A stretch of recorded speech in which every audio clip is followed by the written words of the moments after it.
former director of public prosecutions, he said that explanation doesn't make sense, that actually the Russian spying shouldn't have made it harder to prove that China was an enemy. And even if the government wasn't willing to go that far, that there are various other pieces of evidence in court that prosecutors could still have used. So it's all incredibly murky. There are different versions of what happened flying around. And I think everyone can agree when Ken MacDonald says that the public deserve a proper explanation for this. Sir Keir Starmer has said it is the policy of the previous Conservative government which should be the focus of scrutiny over the collapse of the Chinese spying trial.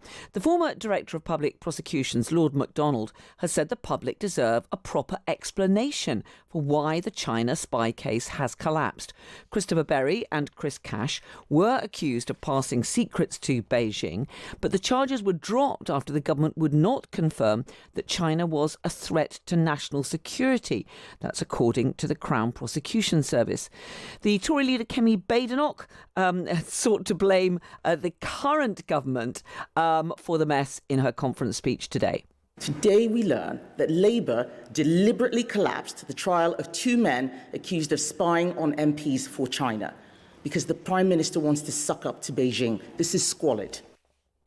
Well, that was Kemi Badenoch speaking today. Let's talk to the Times columnist Cindy Yu. Good evening to you, Cindy. Evening, Carol. Great to have you with us. Look, there's a political blame game going on here. What is your understanding or explanation for people listening as to why this trial collapsed? Look, it is an almighty blame game, and all we have is different accusations from all sides. So it's very hard for people on the outside to really speculate what happened, but trying to reconcile everything together. The Official Secrets Act, under which the two men were charged, needed the target state, the recipient state of information to be somewhat described as an enemy. Now, how that threshold is met seems to have changed, according to the CPS, between the time that the two men were charged and the time that the charges were dropped. Because what Stephen Parkinson said, the head of the CPS last night, was that actually another spy case earlier in the year involving Russian spies actually made the threshold harder to meet. And so the CPS required more additional information from the government. The government wouldn't do that because it would require putting more information out there than they already have on whether or not China was a threat. And that is the CPS's explanation for why the trial collapsed. But as you also quote from Ken MacDonald, the former Director of Public Prosecutions, he said that explanation doesn't make sense, that actually the Russian spying shouldn't have made it harder to prove that China was an enemy. And even if the government wasn't willing to go that far, that there are various other pieces of evidence in court that prosecutors could still have used. So it's all incredibly murky. There are different versions of what happened flying around. And I think everyone can agree when Ken MacDonald says that the public deserve a proper explanation for this. Yeah, and we've had Richard Dearlove, a former head of MI6.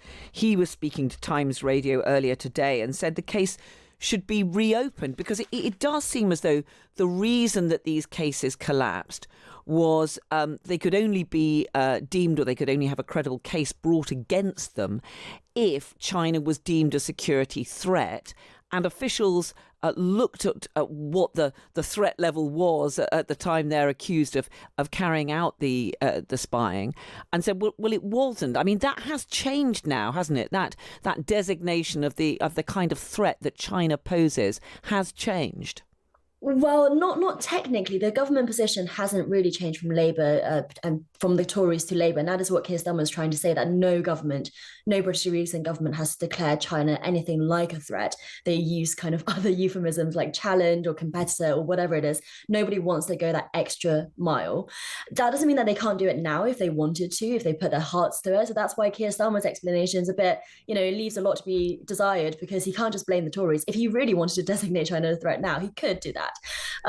But when it comes to the two Chris's, because, as I understand it, because the information passing that happened is allegedly happened in between 2021 and 2023, during which it was the Official Secrets Act that was in play, you can't then retrospectively apply a law like the National Security Act, which has since replaced that act, or retrospectively apply a designation necessarily.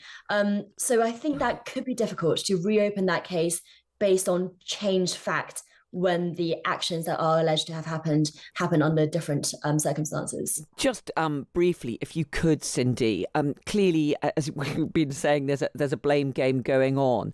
This accusation that Keir Starmer's been sucking up to China. I mean, the Labour government is trying to develop better trading links with China. Do you think that could have been undermined if this case had gone ahead? Let me put it this way. I think it's much easier for Keir Starmer to have a nice relationship with China without this court case going forward. Cindy Yu, Times columnist. Great to speak to you. Thank you so much. Thank you.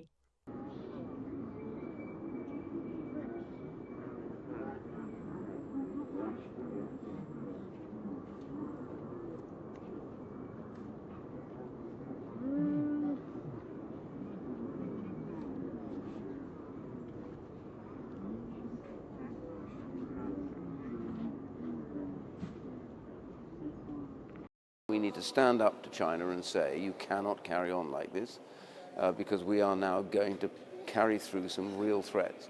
And that's important for the Foreign Office. So yes, I'm pleased Foreign Office has brought them in. All of this has got to stop, but if it doesn't stop, then we have to have some kind of sanction.